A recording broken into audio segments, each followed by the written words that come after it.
Good morning. My name is Robert Almy. This is the February 27th, 2005 meeting of the Dartmouth Board of Public Works. This meeting is being held remotely and therefore is being recorded. Our roll call of members: Mr. LaBelle, Here.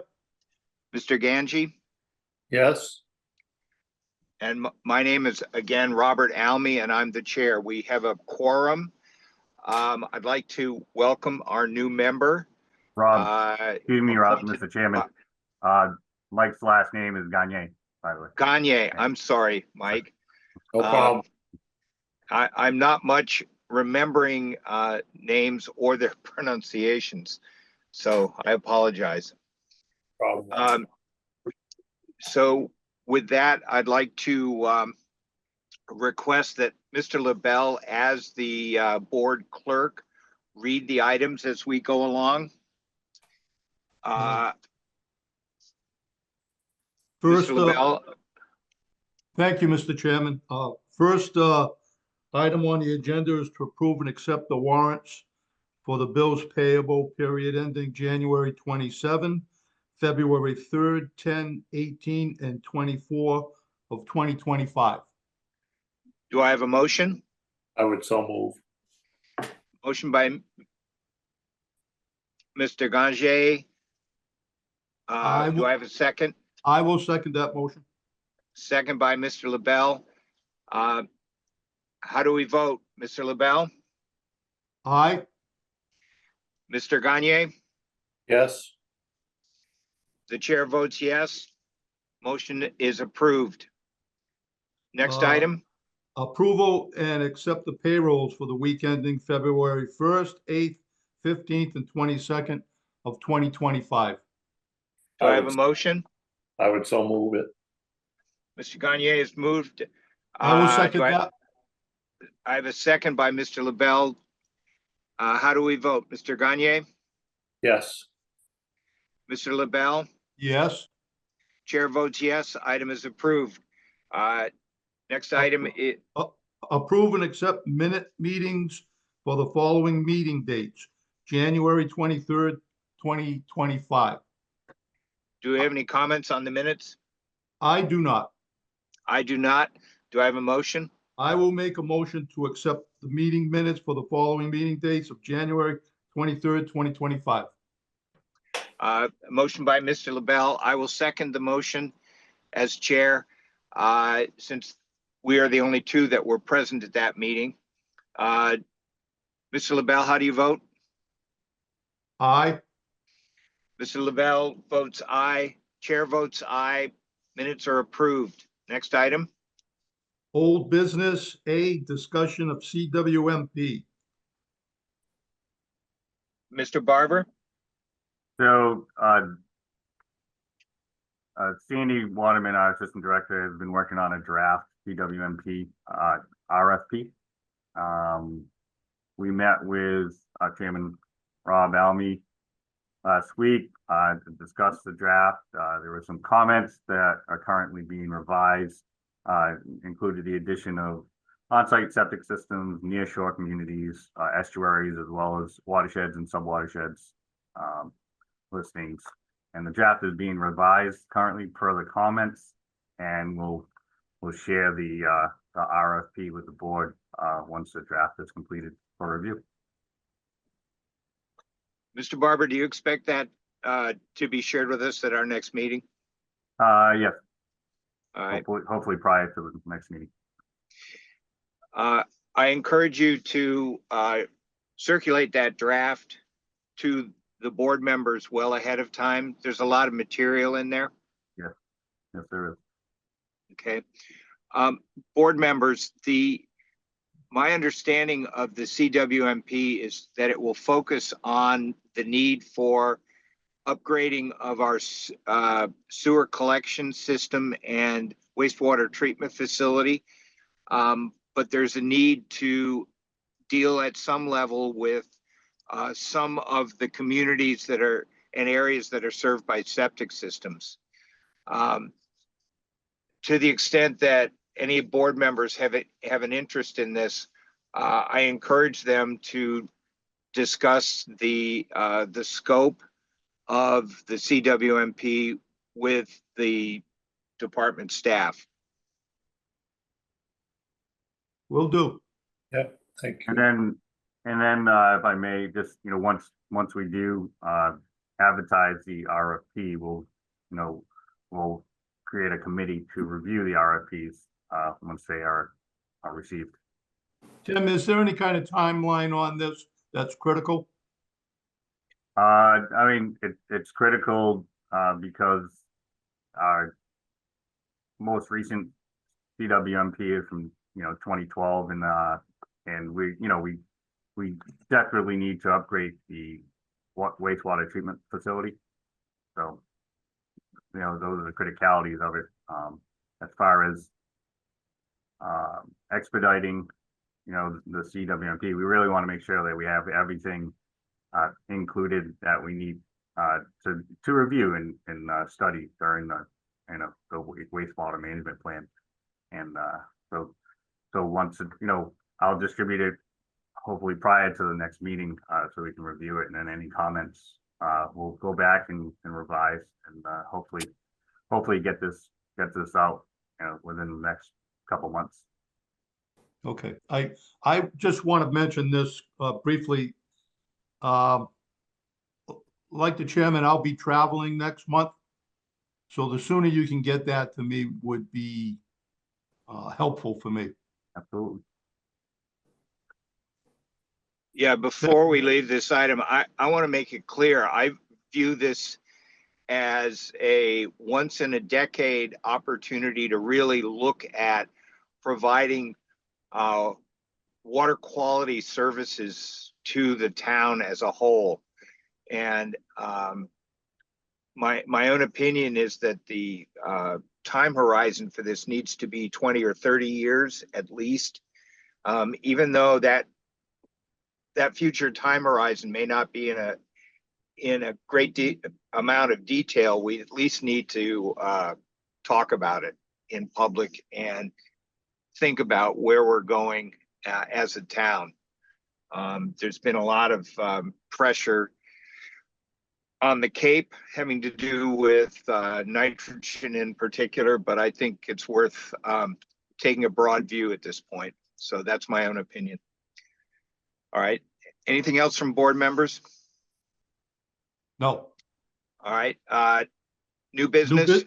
New business, A, approval, new utility layer, Hydrotech. Yeah, so we have a new utility layer application from Hydrotech from Sterling, Mass. They've been in business for 23 years. They've submitted all their required bonds and insurance, and they're licensed with great references from Worcester, Weston, and Fitchburg, Mass. I recommend licensing Hydrotech as a new licensed utility layer. I will make a motion to approve that. Second. Motion to approve by Mr. LaBelle. Do I have a second? Second. Second by Mr. Gagne. So board members, any discussion on this? No, sir. Oh, All right. Call for a vote. Mr. LaBelle? Aye. Mr. Bell votes aye. Mr. Gagne? yes. Mr. Gagne votes aye. Chair votes aye. Motion is approved. B, recommendation to approve biofilter media removal and replacement. So the current biofilter has operated well past its life expectancy, and we are happy to be recommending an award for this project. After advertising the project, we received 2 bids as shown in the tabulation sheet in your packets. The low bidder, Barrows Excavating, unfortunately did not submit all the required documentation, which automatically disqualifies them. Therefore, we recommend the biofilter media replacement to be awarded to Northeastern Tree Service Incorporated of Cranston, Rhode Island, for the sum of $134,500. Tim, just a quick question. Yeah. Is there I'm trying to word this right. Is it legal for us to provide an opportunity for the low bidder to have provided the information? Was it just a mishap or did they just ignore it? So, some of the documentation was allowed to come in after the bid, but the documentation that wasn't provided was the actual bid bond, Ah, okay. which unfortunately automatically disqualifies them. I'm all set, Jim. Mr. Chairman. Tim, and the second bidder is qualified? Yes, All right. and, this project will be funded by an existing capital article. All right. Do I have a motion? Motion, to award where am I? I'm sorry. Filter. Biofilter media removal and replacement to Northeastern Tree Service Incorporated of Cranston, Rhode Island for $134,500. I would second the motion. Motion by Mr. LaBelle, second by Mr. Gagne. Mr. LaBelle, how do you vote? Aye. Mr. LaBelle votes aye. Mr. Gagne? Yes, Mr. Gagne votes aye. Chair votes aye. Item is approved. Next item. D, approval of GIS wastewater date development tie and bond. Ty and Bond has submitted, the agreement, to update the existing outdated, GIS data from 2012, which goes along with our former CWMP, including any new infrastructure and new layer for, sewer customer service cards, in the GIS. The agreement also includes DPW training, for a total, lump sum of $75,000. The DPW was recently awarded, an asset management grant from the state, to work on the sewer and stormwater system, asset management GIS. So the grant is for $150,000. The total project value is $250,000. So with the 150 grant, they require a 40% match, either in kind or monetary. So the total amount, like I said, is valued at $250,000, and the grant for $150,000 will fund this $75,000 project. So Tim, it sounds like there'll be money left over in the grant. How would you propose to do that, to use those resources? So the grant awarded also includes stormwater asset management. So we'll continue with our stormwater asset management GIS, as well as the sewer for a combined project. Board members, any questions? So there's no money out of the budget here? There'll be, You said 40%. yeah, so 40%, which is $100,000. So what I did, so $250,000 was placed in capital. $150,000 of that is a grant, and it's a reimbursable grant. So I would, and then the 40%, it's either monetary or in kind. So our plan is to work with Ty and Bond, both our engineering staff, some clerical staff, myself. So any hours that we work towards this, we will log for the 40% match. Gotcha. Thank you. If there are no further questions, do I have a motion? Motion to approve the GIS wastewater date development tie and bond for a lump sum fee of $75,000 and a lump sum. Now, what's his annual fee of $3,000? That's the initial fee to get the ball rolling for work. Taking our plans and digitizing plans to begin. Okay. Yeah. So we've been working. Yeah. As stated. Okay. Also, we've also been working with Ty and Bond on our water asset management. So updating our water GIS maps and you know, we've through that we've implemented some iPads with the GIS platform on it with the mapping and so the field crew can take that out in the field when they're working and they can access those maps right on their iPad.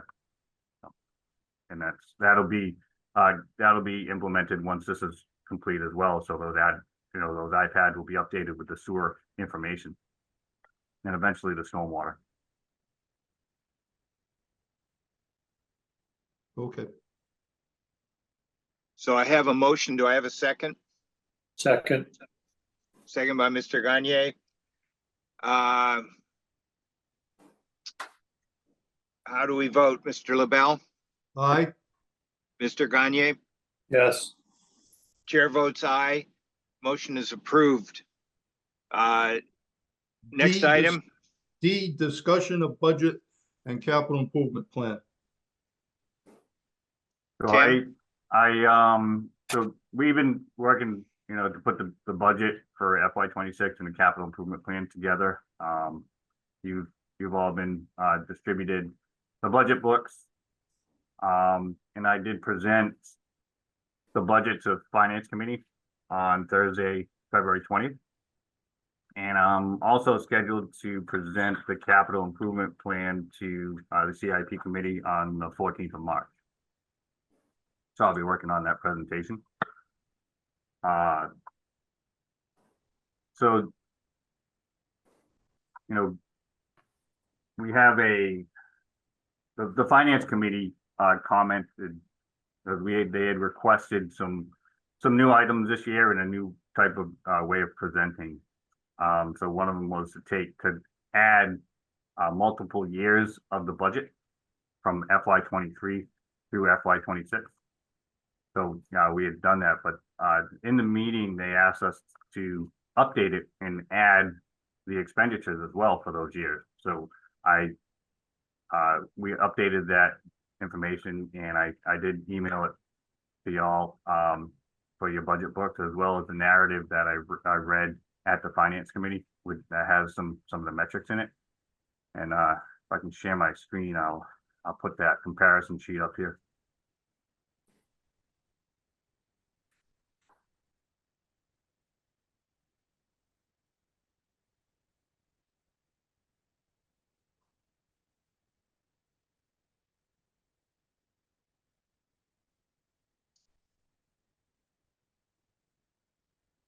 Tim, while you're doing that, I had a question. There are some items that appear to be expended in a way that indicates you will have overspent the budget by the end of the year.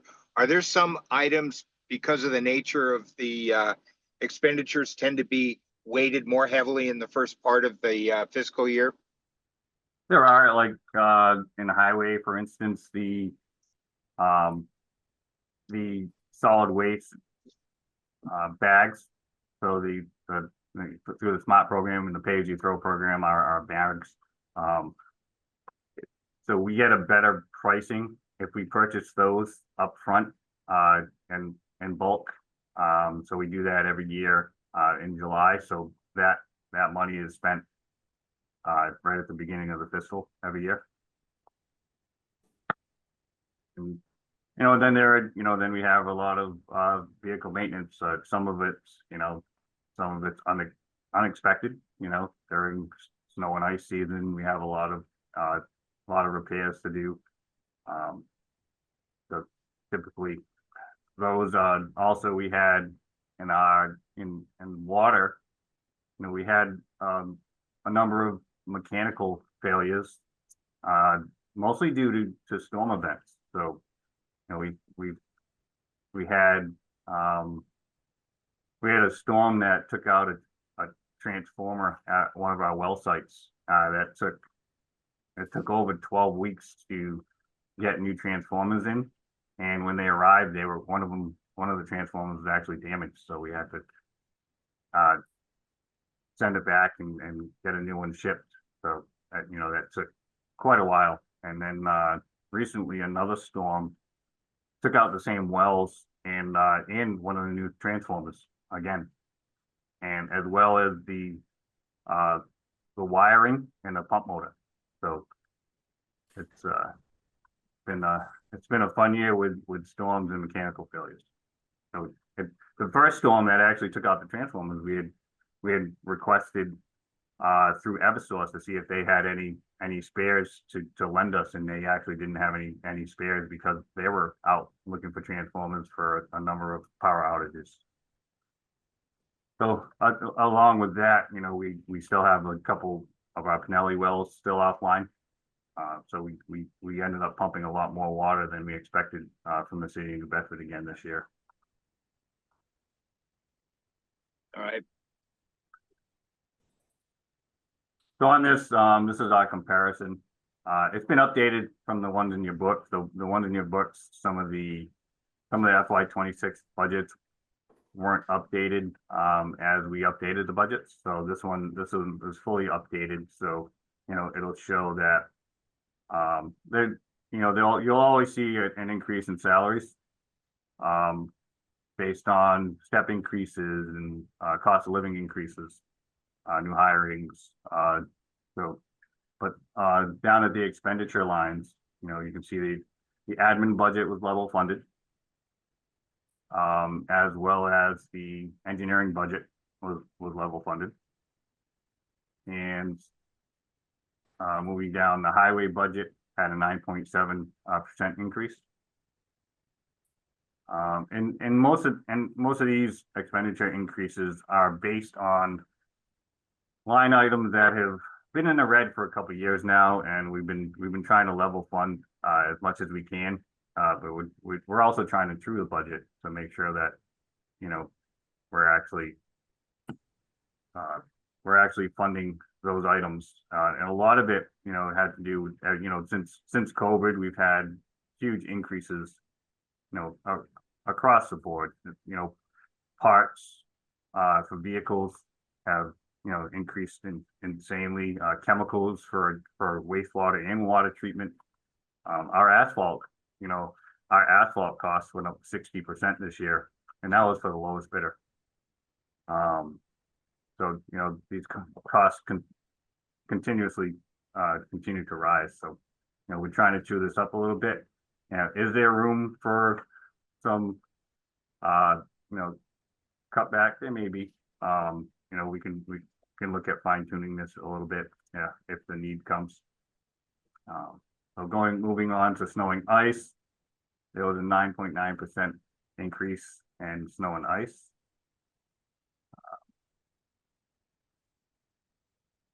Same thing, a lot of that vehicle maintenance, where we had a low budget for a vehicle maintenance for snow and ice, where you know, the last couple of years we've had a lot of maintenance to our fleet.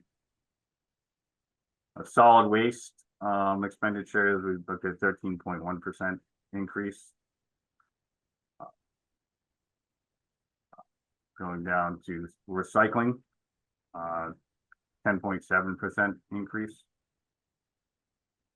The transfer station, 21% increase.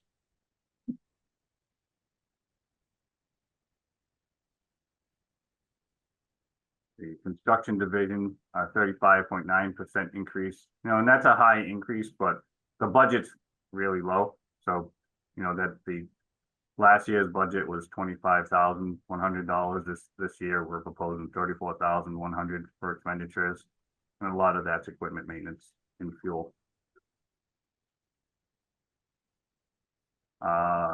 Fleet maintenance, 36.5% increase, and again, that's, you know, going from 21,175 to 28,900 in our fleet maintenance.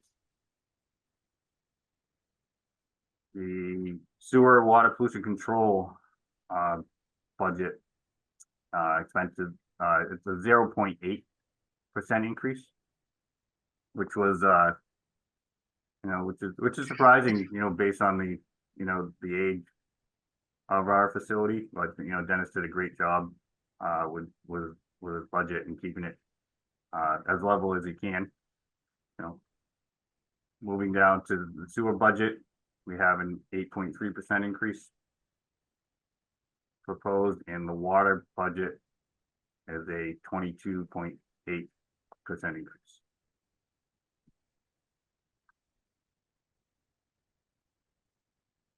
Board members, any questions? Tim, on the damage sustained on your electrical equipment, the town's insurer did not cover any of those costs? They did. There is a high deductible there, Oh, yeah. but but they did cover costs outside the deductible, and I was also able to get some supplemental funding from APA for Good. that as well. So we replaced the pump motor through APA, and we got a portion of the I think the transformers as well. Good.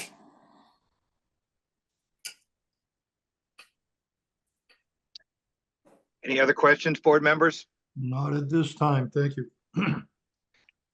Tim, do you have more material to give us? Do you have time to go through more? I mean, we have the capital plan. You want to take Yeah, a why look don't you at it? give us a quick overview of the capital?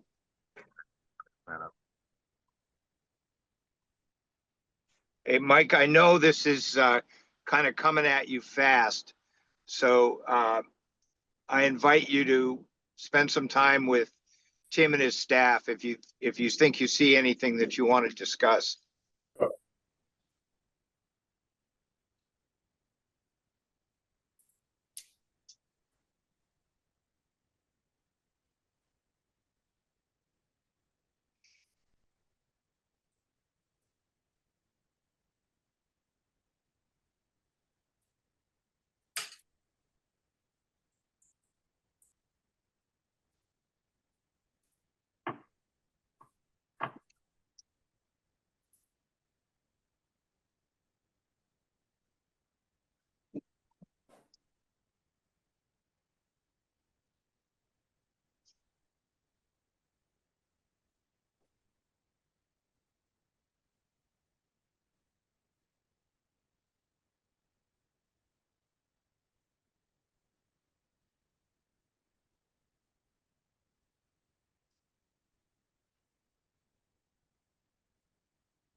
Stop sharing the budget.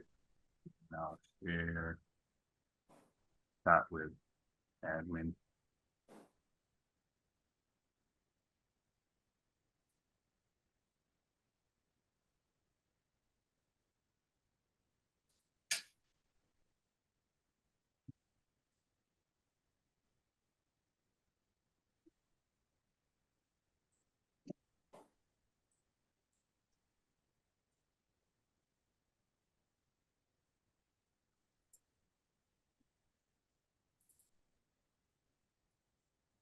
So starting off with our admin capital.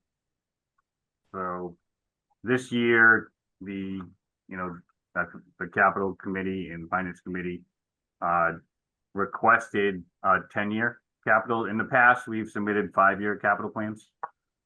So, worked with our staff to get a 10-year capital improvement plan going. So here in FY26, we're planning to move forward with the Dartmouth Street construction design, which is programmed on the Mass DOT tip. So with $150,000. This project actually, because of the timing and Mass DOT's timing of their upgrade of their regulations, they required certification of survey through Mass DOT, and the original survey on a couple of our projects wasn't certified through Mass DOT. So they actually had to start the survey over in the right of way work. So that put this project a little behind. It's also the original design of the Diamond Street improvement project included a proposed roundabout at Middle Prospect in Dartmouth, which Mass DOT took a while to review, and in the end didn't approve. So they requested an alternate design that we've worked on that also has some issues with land takings and coming into the Dartmouth Street, Prospect Street, Middle Street intersection. So this will move that project along. It's about at the 25%, but we haven't had a design public hearing or anything on it yet. Second, sewer and stormwater asset management. That's the reimbursable grant in the 40% match. And then third, we have Crossroad Phase 2 design. So we're currently working on Phase 1 Crossroad, which is programmed on the Mass DOT tip as well. We did complete the 25% design hearing, and we're moving forward to our 50% design. We're expected to expedite the design and hopefully get it approved so we can look towards programming it to an earlier date. 2027, we're looking at the Hawthorne Street 50% design. This project has been accepted by the project review committee through Mass DOT. That's improvements from Slocum Road to the city line, possibly some improvements beyond there for connectivity. This is road construction, shared use path, walkways, and possible. They're going to look at a signal warrant analysis at Slocum Road and Hawthorne as well. And then we have the Tucker Road relocation design and the Tucker Road relocation right away. Looking at next year, we keep moving this. You know, this is originally part of the Route 6 and Tucker Road work. And when Mass DOT took this project over, they eliminated the Tucker Road portion and moved forward with the Route 6 portion. And that project will include the replacement of the bridge over the Pascagoula River, as well as the removal of the entire concrete deck along that corridor of Route 6. And the improvements from Fonts Corner Road through Hathaway Road, a little further than east of Hathaway Road. And it includes some design and construction to include a future connection to Tucker Road relocation if it ever does come to fruition. Do you want me to go further with 2028 Fonts Corner Road Phase 3? This is north of the railroad tracks to Old Fall River Road. This includes same reconstruction from the railroad tracks where Mass DOT left off in their last phase. Includes sidewalk reconstruction, possible shared use path. A couple years ago, we actually resurfaced this section because it was in rough shape to make it last a little longer. One of my concerns with moving the reconstruction of this area is the possibility of development in this area. There are a couple farms, farms that have been developed over there in large parcels that are currently being developed. And the sewer ends over there, right at the South Coast Behavioral Facility, on the south end of that. So if anything gets developed north of that, they'd have to extend that sewer. And also the water out there it's a 24-inch transmission line, which creates a low pressure for anybody connecting to it. So I'd like to look at some utility stuff on that project as well. So it's on the tip, but it's, you know, we have some concerns with that construction. All right, so Tim, the chair is now going to leave the meeting. Mr. LaBelle, if you could run the meeting from now on, I'd appreciate it. Okay, Thank you very much. And Tim, I'll be in contact. Thank you. Sure. Absolutely. thank you. So moving down 29, we had, you know, another phase of the crossroad design, which would take us to Fonts Corner Road, a vehicle, and then 2030, and hopefully earlier than 2030, we get to replace the Peyton Arrow Bridge. We have 25 million in there as a placeholder. We have it through the bond bill. They had approved funding for the design of either the replacement or the rehabilitation of the bridge, but you know, there's no funding currently for the construction work. The company Majeski and Masters is currently working on the design, and hopefully we'll see some updates in the near future, and then it'll be proposed for construction. So that's in there for future outlook. And then, you know, future road construction designs that as we decide which roads through our pavement management program that we'd like to improve with, you know, most of anything that's funded through this admin capital is usually a project going to be proposed to Mass DOT, so it's basically just for the design. Any questions on this? Tim, on the Peyton Arrow Bridge Yes. replacement, you had mentioned that there's a firm that's working on the design. Yes. Has that firm done any kind of analysis of the existing turntable gear mechanism and pivot pillar, which I guess is pretty much the original equipment that was there when they built the bridge? It seems that the problems we seem to have during the summer may have to do with the issues of excessive wear of that cog assembly that's on the, you know, the turn pivot. And I only raise it because, I mean, the chances of getting $25 million, even as far out as 2030 in a state grant for a bridge that opens and closes relatively a small number of times in comparison to other locations within the state. I'm just thinking that they may be more amenable to a potential reconstruction of that original gear assembly and, you know, reduce the cost significantly. Yeah, so the, you know, the funding didn't determine, you know, what method, but when the state, we met with the state numerous times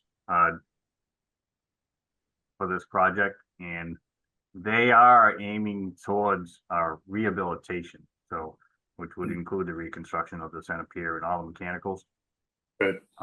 So, you know, it would be nice to have the full bridge replaced, built off site, you know, barged in and constructed. But like you said, that, you know, the cost to do that, and it increases, you know, you know, by the time we get to 2030, it's probably going to be higher than 25 million. So, so we'll work, you know, we'll continue to work with Majeski and Masters. They actually came out in April this year, well, last year, before we were operating the bridge on the constant schedule for summer use, and we actually set the bridge up early, had a bridge tender out there to operate the bridge for them, so they can come out and do a full inspection for 2 days. They were out there for 2 days. Tim, just two quick questions. Cross Road and Potomska Road. You had mentioned Cross Road. I know that this is, well, it's at the top of your tip list, but you know, that's going to take 3 or 4 years at any rate. Were there some immediate repairs that the town's looking at doing there? Public Works. And, Potomska Road, are we looking at any repairs over there? Albeit maybe temporary to, address the flooding at tides? So, for Crossroad, we're working with our consultant and, we asked for the CAD file in their survey so we can work on a temporary stormwater design over there, with all the development that's gone on and there was kind of an urbanized, or more of a rural drainage system over there. There was no infrastructure. So, rather than install a bunch of infrastructure, we're looking at, possibly some, maybe one or two structures, with either an outlet or, subsurface, so we can get rid of some of that stormwater until this Yeah. project moves forward. VHB is doing the design. They're also working on a stormwater design for the full project. So on the Potomska Road, Potomska Road, we had discussed as a project in our MVP plan. Excuse me? Our MVP plan, vulnerability assessment. Yep. So that's part of our MVP plan, and we did look at some, they were talking about some nature-based solutions over there. We reconstructed a section of Potomska Road to where it starts heading down to that low section in the Yep. Little River. Yep. So, my thought is to probably raise the road there and install a culvert to allow the water to go underneath the road. So I think we're hopeful that we can move forward with that through the MVP process and get some grant money for that. Okay, thank you. You're welcome.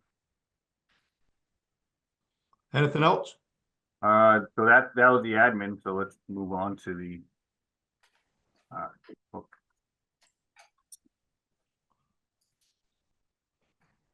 Yeah, and reshare. So our engineering capital, it's not very extensive. It just, pretty much includes vehicles, updating some of our fleet throughout the years. So, we're not looking at, purchasing any new survey equipment. We do update our software annually. So that's, basically what you see.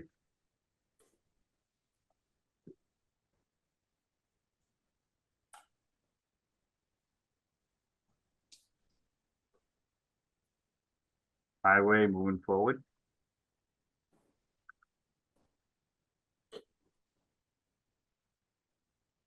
Can you guys see that? Yes. Yep. So this is our highway capital plan. This first year, for quite a while now has been pretty stacked with projects. There were a couple of years that we had capital project for road improvements that weren't funded and that weren't put on the warrant. I guess they weren't prioritized mostly by I think the town administrator, a former town administrator. So we kind of backed up a log here of projects, including some stormwater projects on Black Swamp Road, Hicksville Road, and some work out on Water Hill and Seawood and Prospect. So outside the top is our road maintenance. Annually, we request $1 million for road maintenance, and that includes anything from patching to full pavements, any reconstruction projects. So this goes through to all of our road construction projects. Last year we spent $3.8 million on road construction projects from various funding sources, including Chapter 90, our road maintenance budget, Eversource cost sharing, and some there was another grant from the state that goes along with chapter 90 last year. So, we were able to do, over 9 miles of road resurfacing, whether it was, just resurfacing with, 1.5 inch, cold paste recycle, micro seal and crack seal. So it was but with our asphalt costs increasing 60% last year, that $1 million is going to go a lot less further, in the future. So as we move down the future years, I'm asking for an additional $250,000 to supplement that increase. I don't foresee an increase in chapter 90 funding, but they do ask every couple of years what we expect and what we need to keep our roads in good shape, and it's well above the million. It's about 10 million per year. Not that I'm positive we can do $10 million of work, but we could do a good portion of it. Moving forward, there's a couple fleet upgrades. So 34,400 GVW truck with a plow and sander. Also a smaller truck, 6,800 GVW 4x4 pickup truck with a plow. That truck, would not require a CDL. So with our issues hiring licensed CDL drivers, that would allow other staff to go out and plow with a smaller truck. Ford F-550 dump truck with a plow as well. And then our Freightliner 26,000 GVW plow truck. So this truck also doesn't require a CDL, but it allows, it'll take a 9-foot plow. So it won't take a 10-foot plow like the larger trucks, but you can get a 9-foot plow and do the same work, basically without a CDL license. Moving on, we have Robert Street, Slocum Road to the dead end. That's full depth reconstruction, including sidewalks and curbing. Edgeworth Street, same full depth reconstruction, sidewalk and curbing. Tremont Street, Howland to Laurel Lane, full depth reconstruction, sidewalk and curbing. And then Arch Street, Chapman Street to Howland Street, full depth reconstruction, sidewalk and curbing. So it's a big ask. So hopefully we get at least a couple of these funded this year, so we can start picking away at this list. And anything that's not funded will bump down the list. They also, you notice the department priority here on the left side. So they changed the prioritization this year, where historically it would just be numerically prioritized from 1 to however many you have. It could be 1 to 10. This year it's a 1 through 4 prioritization. So kind of 4 being, it'd be nice to have, where 1 being definitely a need, including like safety to the public. So that's why these are multi-prioritized as 2s and 3s. Well, you're like a diplomat here, Tim. You got all 2s. Yeah. They're all So take your needs, pick, but huh? yeah, exactly. They narrow the playing field, Yeah. Flip a coin. Yes, yep. So 2027, same, that we increase our road maintenance to 1.25 for future work. Also looking to replace one of our backhoe. Another Freightliner 26,000 GVW. That's a non-CDL required truck with a 9-foot plow. And so road reconstruction. So that'll be various road reconstruction. So it's got kind of a placeholder. So if anything doesn't get funded this year, we bump it down for the 27. And then Flag Swamp Road, stormwater construction. A few years back, we had installed stormwater along about half of Flat Swamp Road, and then we reconstructed the road. It came out good. So now the rest of the road it's narrower, and there's not a lot of places to discharge the stormwater. So we have the survey and the draft design. We just have to work on where we're going to put that stormwater. Hicksville Road as well. We reconstructed through cold in place recycling from Old Fall River Road down to the Shingle Island River, but beyond that, we'll need some stormwater design where we do have some survey on that, and we'll continue working. And then, you know, moving to the future, we just have some road maintenance, road construction, and stormwater treatment project placeholders out for 10 years, and we'll populate those as we go through our, you know, pavement management program and prioritize which roads we're going to look at in the future in stormwater projects. Any questions on this? No. Yep. No, you'll never be done fixing roads. Never.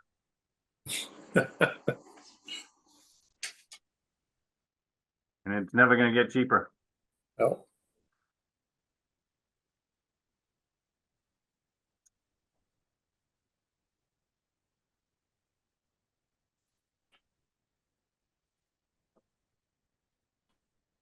So moving on, we have water and sewer.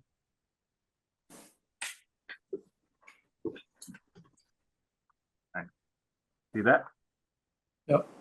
Yep. So a few of these you can see they're prioritized as ones. So, you know, we have a PFAS treatment design in there as a placeholder as a one if the need arises. Currently it's not needed, and we're working on a PFAS evaluation. We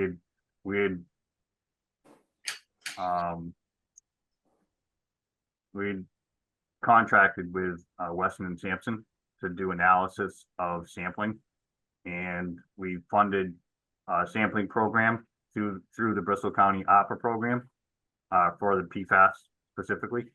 So we're currently working on that program now, and you know, once we have our results, we'll share it with the board. Filter valve replacement. So we have a number of old valves that are just non-functional. They're old. They're over 30 years old, and they need to be replaced. Some may be able to be repaired, but I think most of them need to be replaced. So we put that as a one because those valves operate the plants, the treatment facilities. So that's a definite priority one.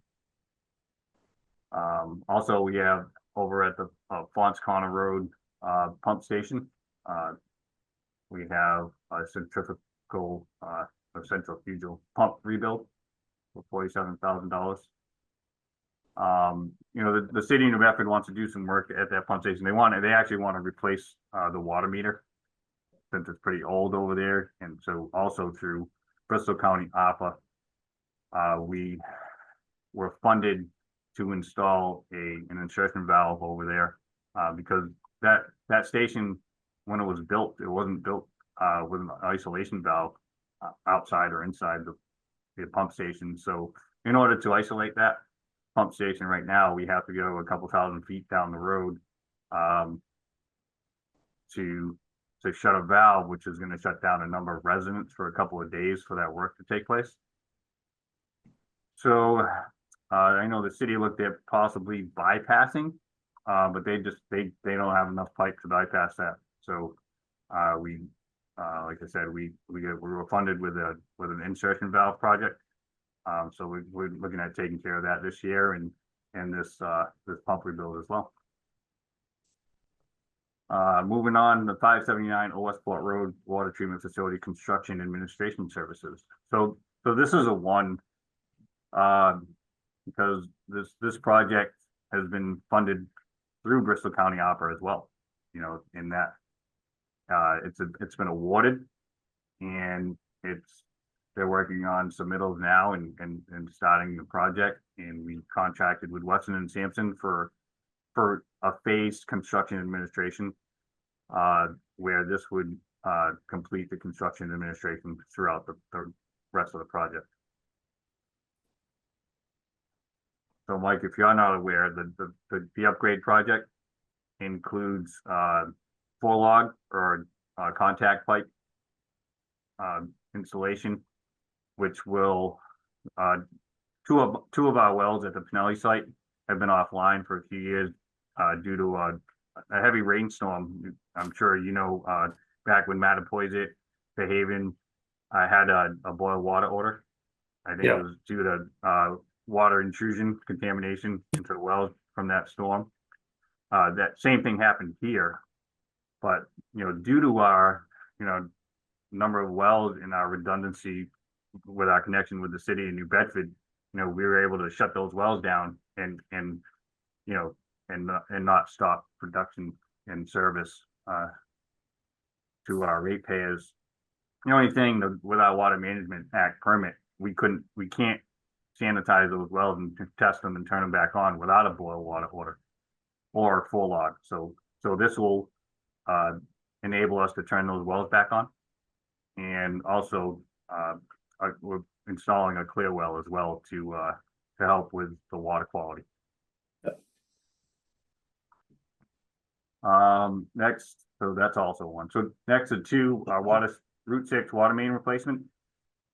So this goes along with Mass DOT's project to reconstruct the corridor from Fonts Corner Road through Hathaway Road. We're looking at replacing the existing 10-inch water main. And they're looking to start this project in the spring, or award the project in the spring of 26. So we'd like to get this project funded this year. So when they're ready to do the work, it'll be as part of the project. So any part of the water main that's disrupted, say when they replace the Pascamanset River Bridge, that cost that's associated with the project that Mass DOT takes over, that's not charged to us. So we would just have to pay for the replacement that they wouldn't be affecting through their construction. And then moving forward, we got a 4-wheel drive pickup, and then a chassis cab F550 with a plow for the water department. Next, FY27, look at water main improvements at 687 and clear well and backwash storage tank as well, like we're doing at 579. Those 2 projects were recommended through Weston Sampson's evaluation of the system, and those are proposed for FY27. Where also the Reed Road, Hicksville Road, 195 overpass water main pipe support. So the pipe supports under these overpasses for the water main are corroding, and Mass DOT brought it to our attention through their inspection reports. So we're working to evaluate these and contract the replacement. These are supports that were actually installed by Mass DOT when those overpasses were reconstructed years ago, but now it's our responsibility. We also include $299 plant paint and piping, and additional pickup truck in 27. Moving on, 28, raw water improvements at $299. Crossroad tank painting, pickup truck, and another extension of Route 6 water main from Hathaway Road to the New Bedford line. The Mass DOT, after this improvement project, phase 2 will be to go from where they left off at Hathaway Road all the way to New Bedford line. So we would look at possibly upgrading the water main at that point as well as upgrades at $299 for the clear well and backwash storage supply as well. and additional pickups. And going on, 2030, 2029, and that was 2029, 2030, drum mulcher, skid steer, utility trailer, those are all threes. Those are department wants. It'd be nice to have. And then we have some filter valve replacements, additional, and pickup truck, and moving forward, additional projects. Some of these, like I said, were recommended by Weston and Sampson through the evaluation. Water storage tank on Old Fall River Road is it's a ground mounted tank. It's only 40 feet high. We don't get a lot of head pressure from that tank. We do have some issues with the residents at a higher elevation in that area, along with the large diameter pipe. We have pumps actually that we've installed at some of the houses. So I think an elevated tank at that site would help with less storage. This is a 3 million gallon storage tank, which we really don't need 3 million gallons of storage anymore out there. We don't have the use. The power plant doesn't use as much water that it used to. It's relying mostly on solar power and only water when it needs it. What's the pressure out there? Well, once it goes below 20, we have to. Yeah, and it okay. has gone below 20, so that's why we've installed some pumps. But it's pretty around bad. 20, yeah. Okay. Yeah. Right at the high point. Yep. Yep. So. And then we had taken that tank offline for water quality reasons to evaluate if that was causing some of the reactions because of the lack of rotation in that tank with the 3 million gallons. So we took it offline, and then I think it was okay through the summer while we were pumping from the city. And when we weren't pumping from the city, the pressure loss was evident. And so we had some issues up there. So we put the tank back online, but that an elevated tank would really help.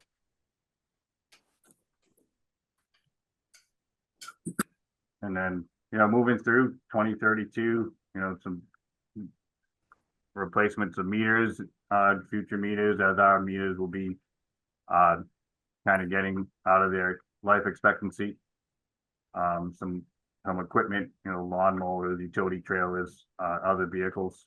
And then moving on, 2033, roof replacement at some of our facilities, filter media replacement at 687, treatment facility, additional vehicles, and so on. Go to our water pollution control. Hey, Tim, on your items, in let's say the next 3 fiscal years, Yeah. that you have labeled as number 1. Yes. They seem very important and very serious items. If you have you had any discussions with the capital committee or the finance team about looking at those items and doing some kind of debt service for those improvements and using some of your surplus revenue from water and from sewer to make those debt service payments? Because those kind of projects, they're going to take quite a bit of time to get to the point where you put them out to bid and bid them. And I think if you at least had some authority, for the debt service for those items, because those items you've gotten one, pretty much all of them qualify for at least a 20-year lifespan. And it's interesting to see if you put those together, put them into a debt service calculation, whether or not you could financially and comfortably be able to accommodate that from what you are getting certified surplus revenue certified by the DOR. I'm quickly looking at the DOR's webpage, and I think that's a discussion worth having for them, because you're not going to pay for that kind of stuff through the town or other entities, other than some kind of debt service, in my opinion. Yeah, no, I agree. And you're looking at taking a lot of these high cost projects, lumping them together in a large debt service, right? upfront. Mike, do you think they would be eligible under SRF? Definitely, I think they would, whether or not with the SRF program and the ranking. Yeah. I think the water, I think Worth the a shot. would have a better chance. There's so much pressure on cities and towns on the sewer stuff. That may not be the case, but I think knowing what Mattapoisett and the water district got under the SRF program, you could get that at a very favorable rate. But I think it's worth running the calculation to see how much of that you could absorb by, safely looking at the payment, from your surplus revenue certification for both water and sewer. But you got to get on these things. They can't kick these things down the road. There's some serious stuff here. Mhm. We were lucky to have Bristol County ARPA program to start funding, the first of these large projects. But we know that's not going to be available in the future. So. No, and that chapter is done and finished, and I think we have to look back to the old school methodology and pick up these number one items that are long-term capital items that have, lives of 20 years, and have the finance department run some numbers and then compare to what the DOR has for your certified surplus revenue, and see if you can, without a great impact on those funds, but at least get started on some of these things. Yep. I've also been in touch with them, kind of starting discussions on some of our projects. Good. All right, let's go back to our. So this will be our water pollution control.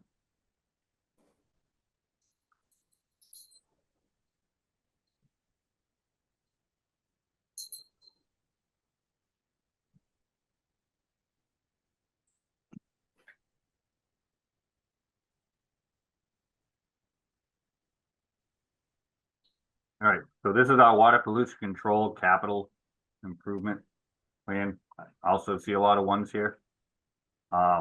This first project, our aeration project, this was an upgrade to our aeration tank, some structural upgrades.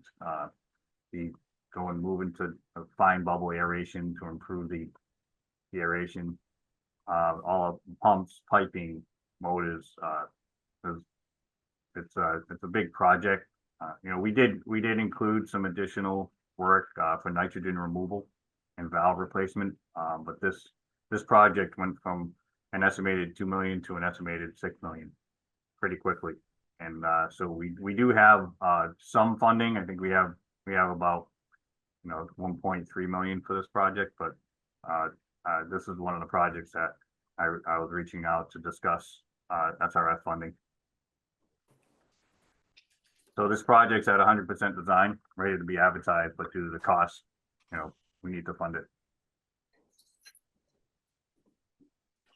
Moving forward, our upgrade evaluation, we're looking at additional funding to evaluate the water pollution control facility for future large expansion upgrades.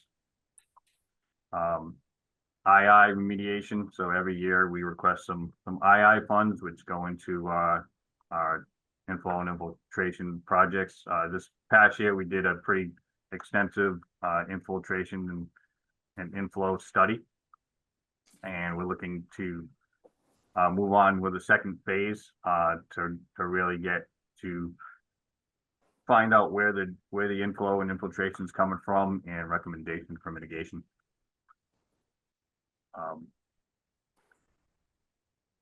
Preliminary treatment bar screening grit rebuild project. So that's our grit screening building. Both of the bar screen and grit removal systems need upgrading. So we're looking at $225,000 to purchase all the components and then rebuilding them in-house. Compost overhead door projects. So there's a number of doors in the compost building that are not functioning and need to be replaced. and then flow meters and chart recorders for our pump stations. We'd like to get flow meters and chart recorders upgraded in all our stations. Including skater improvements every year. We do some percentage of skater improvements, so 50,000 towards that, and then a couple vehicles or one vehicle. Then moving forward, 27, always a placeholder for the II remediation. Looking to replace the existing front end loader as it's getting older and needing more maintenance. Especially, with the nature of the material they're moving around here, it's very corrosive, so. I think last year we replaced a skid steer that was only 5 years old and looks like it's 20 years old, working in the compost facility. Another F-150 next year, and then moving on to 28, we need to upgrade our brush grinder,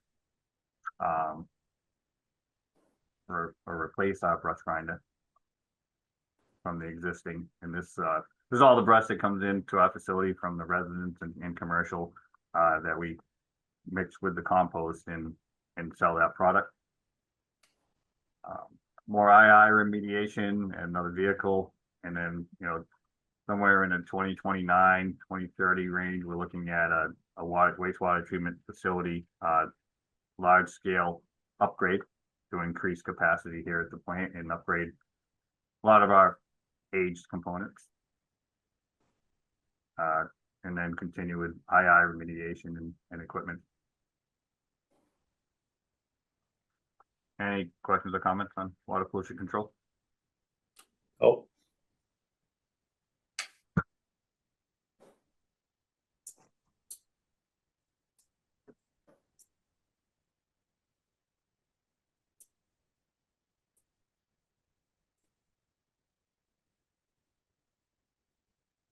Yeah, moving on to our construction division.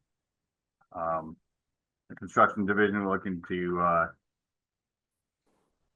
upgrade one of the large 6x4 dump trucks with a plow, 288,000.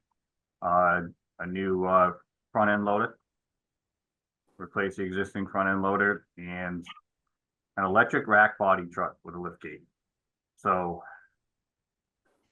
Mike, you might know this as well. Be aware where the governor had signed the bill to or a couple to require manufacturers to limit the sale of internal combustion engine vehicles until electric vehicles are sold. So this is passed down from the manufacturers to the dealers to the consumers. So we really can't buy heavy duty diesel vehicles except for plow trucks. So snow removal vehicles is on the list of exemptions as well as some emergency vehicles. So we're looking at purchasing electric rack body vehicle to give us some credit. So once you buy an electric vehicle, a heavy duty electric vehicle, you get credits towards purchasing a number of internal combustion vehicles. So this is the first vehicle we're looking to purchase. We're not 100% certain on the range of a lot of these vehicles. So like our recycling vehicles, we're looking at purchasing electric recycling vehicles, but we have a lot of miles here in Dartmouth, and then at the end of the day, these vehicles have to drive to Brockton and back to dump. So it's a big question on the range of these vehicles. But moving forward, 2027, looking to upgrade another pickup truck with a plow, 800 GVW. 2028, another backhoe replacement. 2029, 26,000 GVW dump truck, which is non-CDL requiring. Moving forward with just fleet vehicle upgrades throughout the years. Any questions? Nope. And I think last we have solid waste and recycling.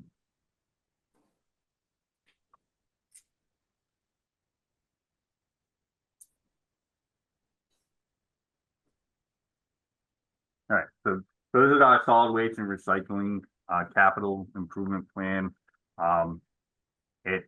These vehicles, so like I just stated, the electric recycling truck, these vehicles about twice the cost of of an internal combustion recycling truck. But we're putting them up there for capital. We can start upgrading our fleet to electric. And the second project here is the upgrade. So with electric vehicles and these heavy duty electric vehicles, you need to charge them, and most infrastructure is not going to be able to handle these upgrades. So we'll have to upgrade our service as well as install multiple charging stations for these vehicles. And then third down on the list, you see refurbish existing recycling trucks. So another option that we have is to take some of our older heavy duty recycling and solid waste vehicles and rebuild them. So it's expensive, but we'll be able to extend the life of these trucks, rather than purchasing all electric vehicles up front. And then in 2027, we're looking at adding another second electric recycling truck and possibly a electric rear loader packer for trash. Also rebuild an existing recycling truck in 2027. And then we're adding some steel solid waste containers over to the transfer station. 2028, looking to rebuild the transfer station scale house, try to update that to a modern scale house, and then refurbish another recycling truck.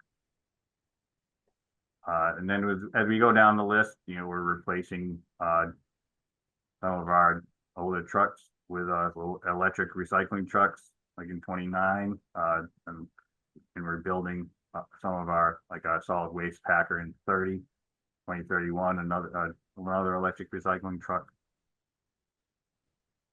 So that's currently what we see.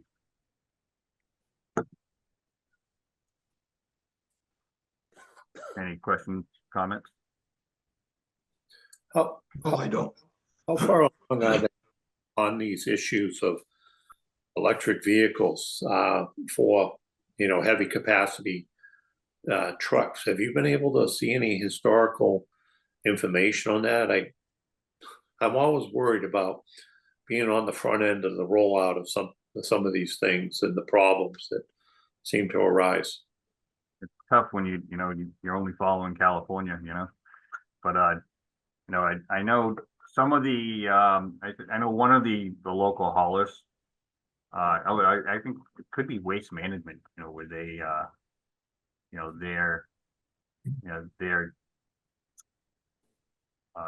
I think one of their landfills is producing electricity through power, recycling the gas, and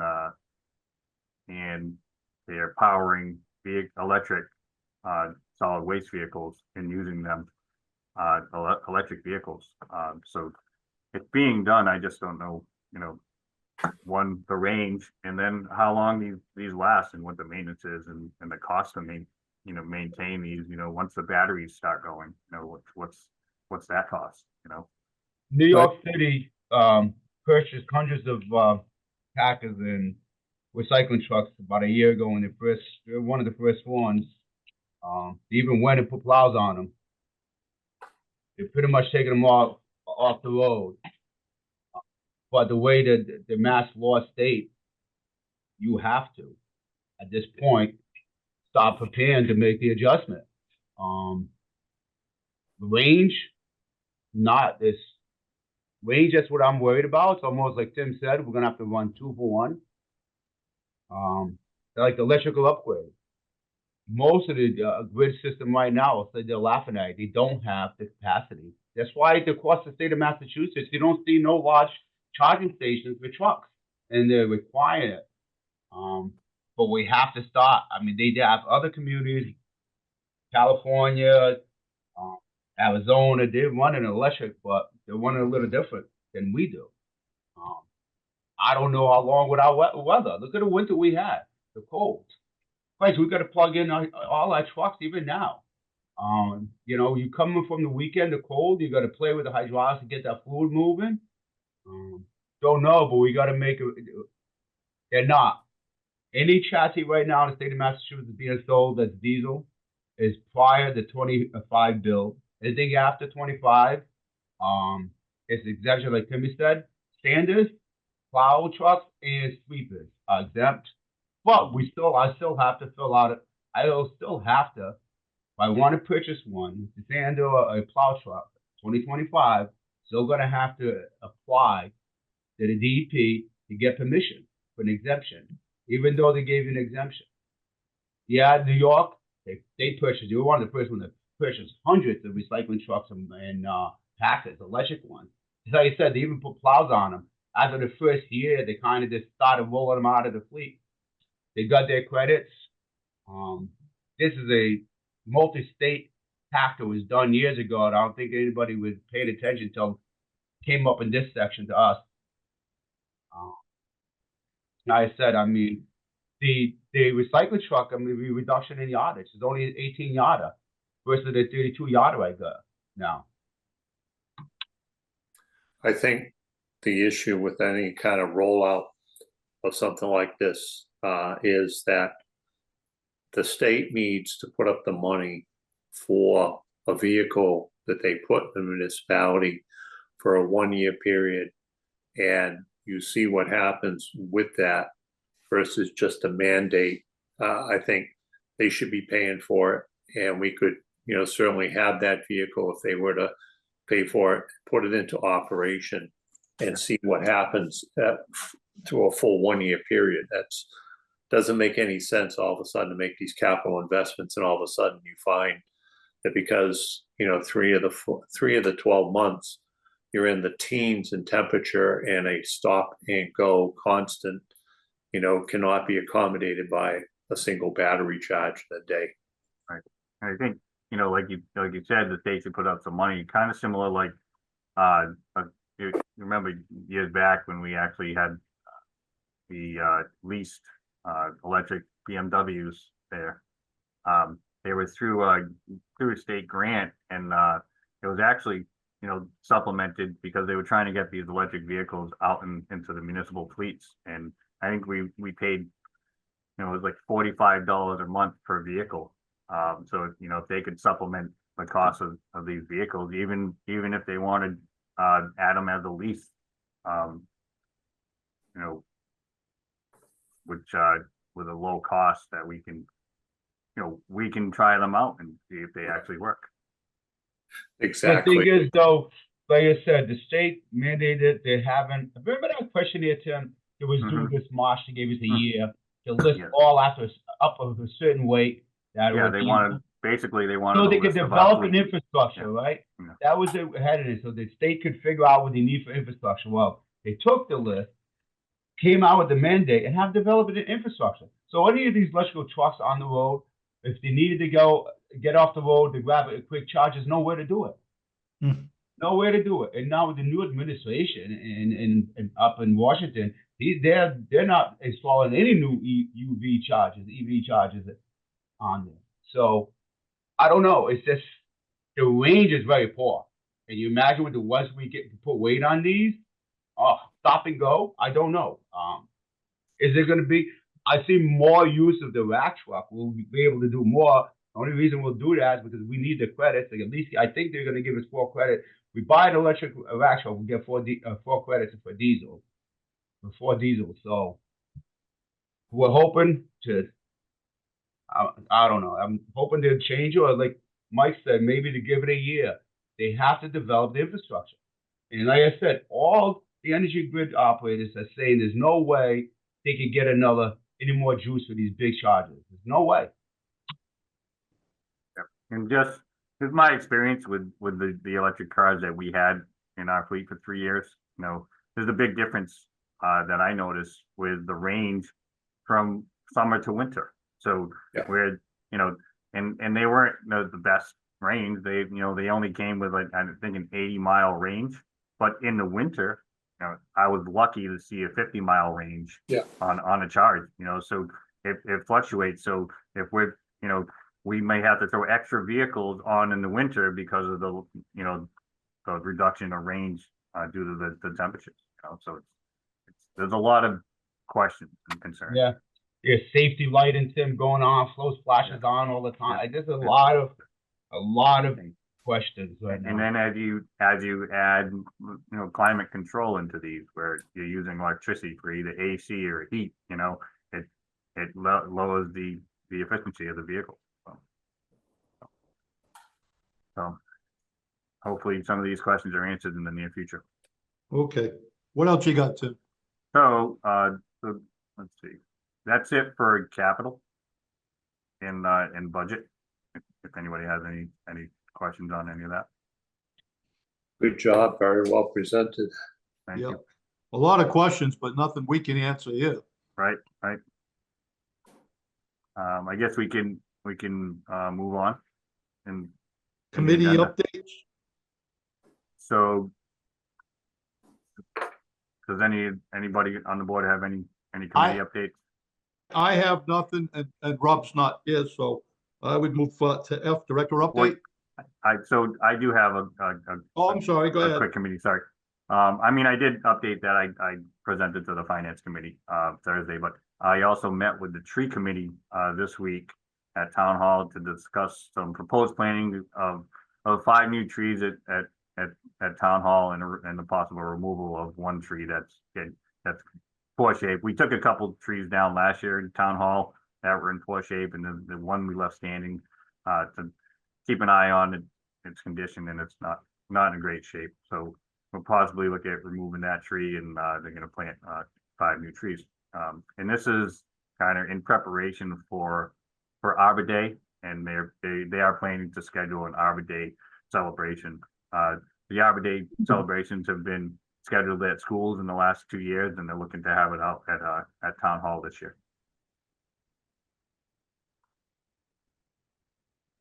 Anything else, Tim? That's it for committee. So Tim, on that issue of the tree committee, has the tree committee had any discussions about some appropriation at town meeting for the purposes of replacing the trees that have had to be cut down in subdivisions because they're diseased? I know you folks don't have any money for that. Yeah. As time goes on, those trees really should be replaced. Mhm. And there should be some kind of fund that the town can go to put trees in other locations. I know over in Mattapoisett, they have an appropriation of $10,000 a year within their yearly budget, specifically for the tree warden to put trees and rebuild in areas that they've had to cut and into new areas. I mean, it's not an awful lot of money, but at least it's something. The town used to do this back in the 1980s. Yeah. I remember a couple of individuals who did the work, and I know where those trees were, and I look at them now and they're like 18 inches in diameter and girth. Yeah. As we cut them down, we're not replacing them. It's a little concerning. Yeah, so working with the tree committee, so just the 5 trees at town hall are probably going to cost around $5,000 Yeah. to purchase and install. You know, and then we're looking at, you know, kind of smaller diameter. You know, Yeah. we're looking at between 1.5 inches to 2 inch diameter, trying to keep it smaller so you can buy more trees. You know, and you know, I think the smaller trees aren't as stressed as you do transplant them.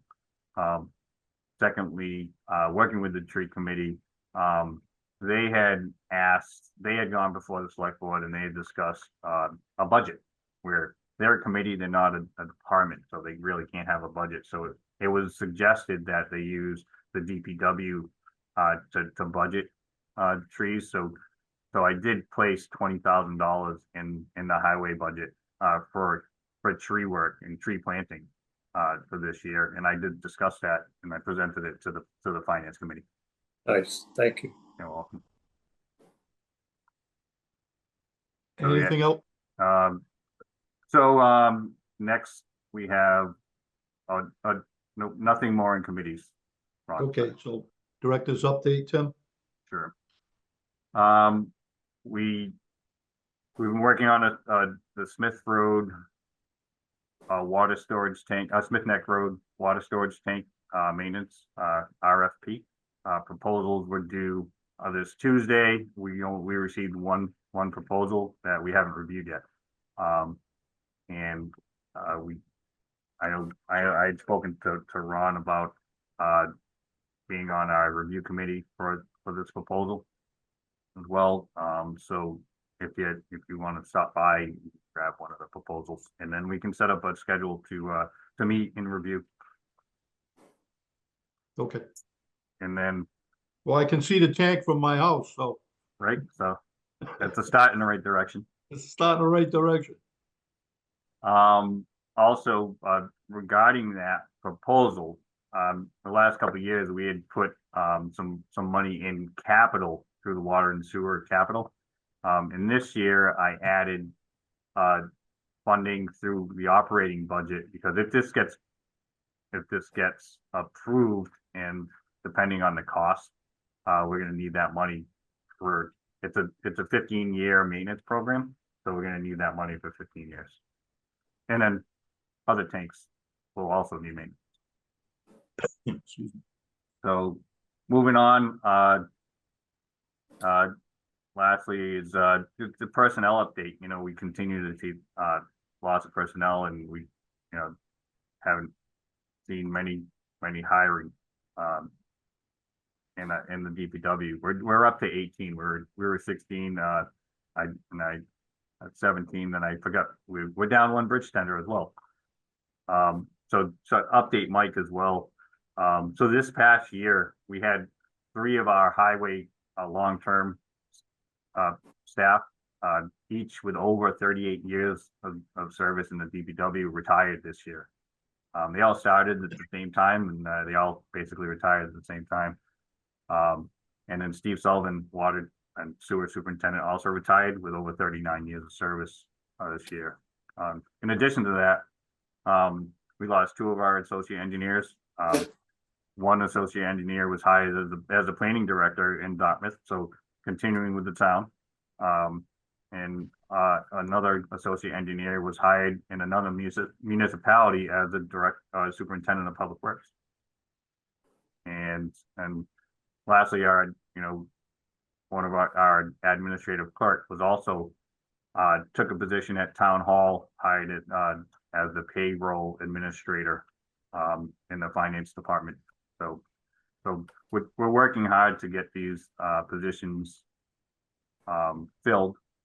It takes a while. We had proposed hiring from a temp agencies for the clerk position, so we can have a body here and have from an accounting temp agency, so they can work with bills payable in the interim of getting somebody hired. But unfortunately, we were told by the town admin and that we needed an MOA, so a side letter of agreement to do this, and so that's gone to the union for signature, then is proposed to go to the select board on March 10th.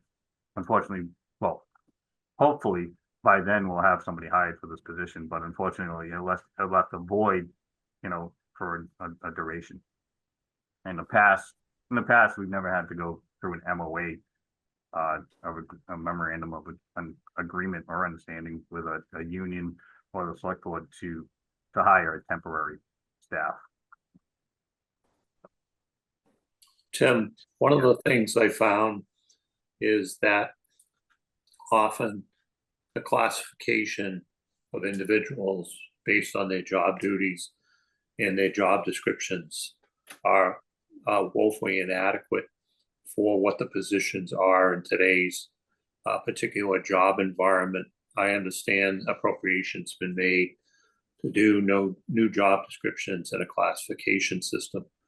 Could I ask that a letter be sent to the entity that in fact is responsible for doing that, that once those classifications and job descriptions are done, that they be sent to you and to the department heads for input, edits, and recommendations? When we did this in the city of New Bedford 2 years ago, the results of the comp study and the classification were sent to the department heads, and we got a lot of very valuable input, which helped tremendously in getting a schedule that was accurate and up to date, back for the city council's approval. I think that would be very helpful here, so we don't miss that step. Yep, and I think, in the past classification that was pre-COVID, they didn't actually look at job descriptions and updating job descriptions, and some of our job descriptions are still from the 80s. So this time they're also looking at rewriting a lot of these job descriptions, which will deal with the unions, deal with human resources, and all those job descriptions, as well as a reclassification study, will require review by the department heads. Yeah, and I think it's important that we document that we've requested this opportunity, because positions in water, sewer, highway, that may have historically been lumped together in one classification are not particularly the same jobs. And I think those division heads should be tailoring them to the specific types of work that they do in those divisions, and not just, one general job description for a laborer or a special motor equipment operator, or a heavy motor equipment operator, or systems operator. That's not something that can generically go across the divisions. Right. Sometimes these companies that do these studies seem to miss that point. True. So true. Yeah, and I've asked the division heads, so anything that they come up with on any of these job descriptions that they'd like to add or remove or update, that they kind of redline the existing job descriptions. So when that study comes up, they'll be ready. I think it's important to get the letter to them so we don't run into a situation that I think historically we experienced some 10 years ago, and we're living the effects of that. Absolutely, I agree. Thank you. And Anything else, Tim? And with that, I'm done. Okay. Mike, I'd like to personally welcome you to the board. Thanks, Ron. I wish the chairman were here as well. I heard your name. But I do want to make one quick comment on what you just said, because I've been on the board now about 5 years, and this has been a long haul about job descriptions. Yeah. And I work for the city, as you well know, and Yep.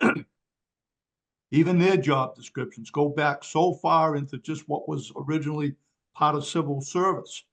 And they're woefully inadequate given, we're in the 21st century here, fellas. We yeah. And job descriptions have changed. Hey, Tim, can you hear me? Much disruption and lack of morale in the departments that it's becoming dysfunctional. And boy, I welcome you to the board, because I know you have an in-depth experience in this. Hey guys, this is Derek. I'm on Paul's computer because I don't have any mic, so I was just in listening. Yesterday, I spoke with Gary and Chris Vitale on the reclassification study that I've been trying to get, because it was supposed to be done in July of 2024. So we're 6 months out on the reclassification study. They are taking every job description. They're going through all the job descriptions. They said that basically we should have something back within the next 2 weeks. They've chosen the company that we're going to use. So they're really on page and they know what's going on. I explained to them a few things. The nice thing is I was in the laborers union, and then I came into the steel workers. So I have a very vast, information on both of them. There was a small thing that was put into the laborers union back before the reclassification study was come up, and Tim tried to get it out with Sean McGinnis, and it states that we have to hire at a step one. I've been trying to get them as an MOU, and like I explained to him yesterday, an entry-level employee like myself when I was a kid and worked under you, Mr. Gagne, we came in, and that's exactly what it was for. The fact that we don't have any entry-level positions to fill those positions, we don't want to look for an employee outside the town that is an entry-level guy. So we have an opportunity to bring someone in that might have 15 years as a truck driver. We just brought a guy in that was from West Bridgewater, and he hit the ground running. He's running the tree truck. He's operating machinery. He's doing everything that we need to do. So like I said to them yesterday, if I have a guy that just wants to be a truck driver, that's what he wants to do in life. That's what we're looking for, because we have 6 of those positions open. And what it states in that union is if we bring a guy in with 15 years of experience, we have to pay him like he's a first level entry. And no one is going to leave a position with all that experience and come to us and get that. So I said, that's very clear. And if you want to make an MOU, I said, make an MOU that states that the board and Tim and the managing party decides what experience they have and pay them adequately. You know, like I explained to him too, the first thing that we need to do is we fill the boots on the ground. We'll take it. We have a very good management team. We have leadership with Tim. We have a new regime. The fact that they're, you know, slowing us down because we can't pay, you know, like I used it. My son was working in Dartmouth Pools. He was making $22.50 an hour cleaning pools, and that's what they wanted to pay us, you know, to bring in a CDL driver. So those little things, and Chris and Gary, I think, are very much on board. They're giving us the opportunity, and especially for Tim to fill the department. But again, it was addressed yesterday with them, and so the first thing they are doing is taking job descriptions, and they're talking about a reclassification study. And it was, different. I actually addressed the bringing in of a clerk from an outside party, and they said it was legal. Legal counsel was telling us that we need an MOU to bring in, and I don't see it happening. And talking to Paul, we don't, see it, but I'm not a lawyer, so if that's what they're saying, to be true, but I mean, it seems like we're bringing in temp service not to hire them, and Michael, we have brought in temp services, and a lot of times they become employees of ours because they know the gist of it, and they want a job like this. And the last thing I'll say is municipal is always last, right? It takes an act of Congress to catch up to what's going on. If you go out, we see the price of eggs, they change them multiply. But when we have to fit and go against people on the outside, these jobs are benefit based and we're paid adequately, but sometimes we fall below. And that's the thing right now that they're trying to do, is bring them back and look at it. But I think the major thing is they keep saying that we have to bring guys in at step one with 15 years of experience, and that just needs to be changed. And if we can change that and give Tim and the board and everybody the adequate reason to put them where we need to put. And I even told the guys here, because you want the lack of, you don't want the morale to go down where all of a sudden someone's coming in, at a higher pay. But like I explained to these guys, if they had 15 years of experience here and they thought they move and they go up to Weston, Mass, and they walk into a DPW with 15 years of experience, would they expect to start at a step one? And they all agreed. So it's how you approach and how you tell your team that this is why it's being this way. And we really, get the other guys below us. So that's, if there's any questions, as far as that's what I was told yesterday. I saw the pamphlet.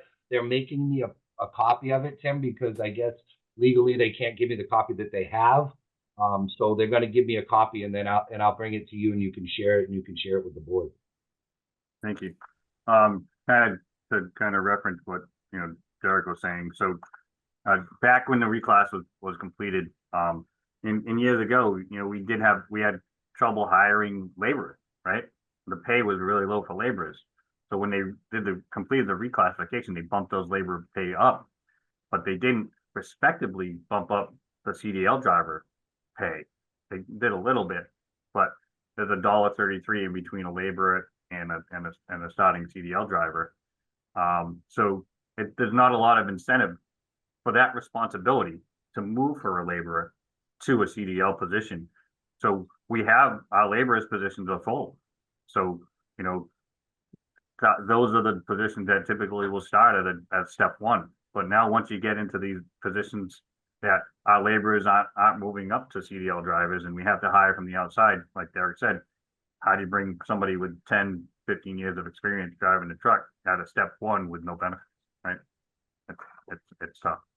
And on the last one, and just to jump on Tim and I'll explain what, we learned, like everything we learned from yesterday and we move forward till tomorrow. And they put a draft in front of the select board. The last administrator put a draft and we looked at it and we were like, there was a lot of problems that were made and the company can only say what they think is going to work, but then you have to take it back and go and talk to each administrator, each department head and say, where do you see the problems? This is where we came. And I really made it a point to tell the new administrator and his assistant yesterday, that really needs to be done. The company's going to come in, they're going to give us their opinion, but then we have to work together as a team to fit it for our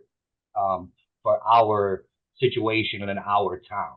So there was problems in that went through, and then we've been trying to straighten it up, and it was something as simple like Mr. LaBelle, that we dealt with that was a 23-cent differential on one of our employees that were doing the same job, and they made it an act of Congress to change it, and that's I think where sometimes you gotta let everyone give their opinion and you have to trust in your leadership. I've been taught that as a kid that you just because you're 18 or 19. I mean, I'm learning things from my children now and they're 27 and I'm older. So that's, as a team, if you can get together and do that, I think it just works out better in listening to people. Okay, anything else, Tim? No. Thank you, Derek. You're very welcome. Thank you guys for everything you do, and welcome, Mike. Thank you. Thanks, Derek. All right. Tim, anything else? Nope, I'm good. Does You want to? Mike have anything else you want to Nope. discuss? Okay, I will entertain a motion to adjourn. So moved. I have a motion to adjourn. All those in favor? Mike? Yes. Aye. Aye. Thank you, everyone. Thanks, Rob. Okay, Thank welcome you. aboard.